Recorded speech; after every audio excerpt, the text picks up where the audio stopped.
আসসালামু আলাইকুম, তোমরা কেমন আছো? আশা করি খুব ভালো আছো। খুব সকালবেলা উঠে গেছি আজকে। উঠেই দেখতেছি আজকে মায়া রুটি বানাচ্ছে, নাস্তা করার জন্য বলতেছিলেন। আর এখানে ছোট মাছ চড়চড়ি করতেছিলেন আলু দিয়ে, তা দিয়ে আজকে নাস্তাটা সেরে ফেলবো। ঘুম থেকে উঠে দেখতেছি প্রচণ্ড বাজার নিয়ে আসছে, তো সেটাই তোমাদের সাথে আজকে শেয়ার করব খুঁটিনাটি। তো চলো, এটা কী মাছ সেটাই তোমাদের সাথে আগে বলার ট্রাই করি। এটা হয়েছে পোয়া মাছ, তোমরা তো জানোই। দেখো, আর এটা হয়েছে কাসকি, ঢেলা, পুঁটি সব কিছু আছে এটার সাথে মিক্স। এটা হয়েছে বরিশাল্লা মাছ, ঠিক আছে। আমার মা বলেন এটা নাকি বরিশাল্লা মাছ। আর এই দেখো আরও মাছ।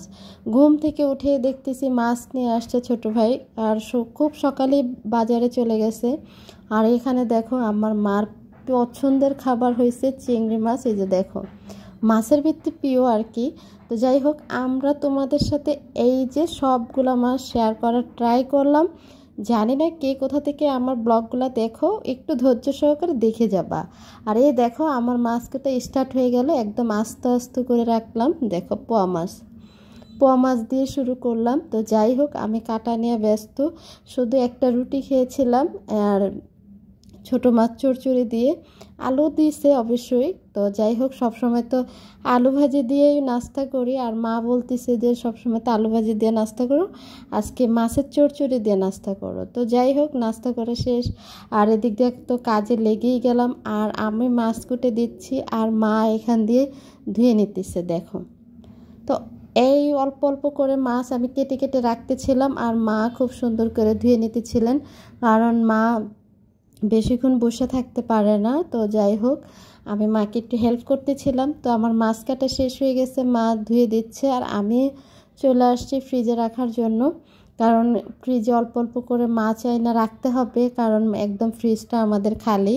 তো যাই হোক, অনেক দিন পর ছোট ভাইয়ের রুমে ঢোকার মতো সৌভাগ্য হলেন। আর এখন দেখেন ঘরটা কি অগোছ করে রাখছে, আর ঘরটা আমি একটু গোছ করে নেব। আর এই যে দেখতেই পারতেছেন ওনার কম্পিউটারটা আমি একটু মুছা টুইছা দিচ্ছি, কারণ একটু পরিষ্কার করে দিচ্ছি যাতে ধুলা পড়ে। আর আমাদের এখানে প্রচণ্ড ধুলা, রাস্তার সাথে তো প্রচণ্ড ধুলা আসে, তার জন্য একটু গুছগাছ সবসময় করতে হয়। তো ওদের রুমটা আমি একটু গুছ করে দিচ্ছি, আমার কাছে ভালোই লাগতেছে, খারাপ না। তো যেহেতু অনেক দিন পর ওদের রুমে ঢুকতে পারছি, রুমে ঢুকাটাও মনে হয় যে মানে অপেক্ষা করতে হয়, দরজাই খোলে না দুই ভাই, এদের কাজ নিয়ে ব্যস্ত থাকে। তো যাই হোক, খাটটা গুছানো হয়ে গেছে। আর এই সাইডে ওয়ারড্রপের উপরটা মুছে দেব, প্রচণ্ড ধুলা, একটা শুকনো কাপড় দিয়ে আমি মুছে দিচ্ছি। তো যাই হোক, আমি আমার মতো করে ট্রাই করলাম, আপনাদেরকেও দেখানোর সুযোগ করে দিলাম। তো যাই হোক, ঘর গুছায় চলে আসছি। আর এদিক দিয়ে ছোট ভাই বলতেছে যে তুমি আপু ঝালমুড়ি খাও, তো ঝালমুড়ি খাচ্ছি। তো যাই হোক, ছোট মানুষের খাবারটাই খাচ্ছি। তো ঝালমুড়ি খাওয়ার পর আমার প্রচণ্ড ঝালে ধরছে, তো আমি একটু পানি খাইয়ে নিচ্ছি। এই যে, তো আর কি, একদম বিকেল হয়ে গেছে, আর এদিক দিয়ে প্রচণ্ড বাতাস আসতেছিল, কাপড় চোপড় শুকিয়ে গেছে। তো এগুলো ঘরে নিয়ে আসছি। আর আসার পরে দেখতেছি যে মা তাল নিয়ে আসছে, নিচের থেকে কিনে নিয়ে আসছে এই তালগুলো। এখন তালগুলো আমরা কিভাবে রেডি করব সেটা আপনাদের সাথে একটু শেয়ার করব। একদম দ্রুতভাবে তাল কিভাবে পানি ছাড়া গোলানো যায় আমরা সেটাই আপনাদের সাথে শেয়ার করব। এইভাবে আপনারা তালগুলা খাওয়ার ট্রাই করবেন। আর এখন তাল 4টা তাল আমি বের করে নিলাম, এখন একটু ধুয়ে নেব। এই যে দেখেন, আমি ধুয়ে নিতেছি খুব সুন্দর করে, তারপরে যে খোসাগুলো ফালায় নেব। তো এখন আমার ধোয়া শেষ হয়ে গেছে, তো আমি এখন এই যে খোসা ছুটানোর জন্য বসে পড়লাম। এই যে দেখেন খোসা কিভাবে ছুটাইতে হয়, এইভাবে ধরে ধরে খোসাগুলো ছুটাই নিচ্ছি। তো আমাদের তাল যে কটাই হোক না কেন, আমরা খুব দ্রুতভাবে তালগুলো ছুলাইতে পারি। এই যে দেখেন, এতটুকু পানি দেবো, এর বেশি কিন্তু পানি দেওয়া যাবে না, তাহলে পাতলা হয়ে যাবে।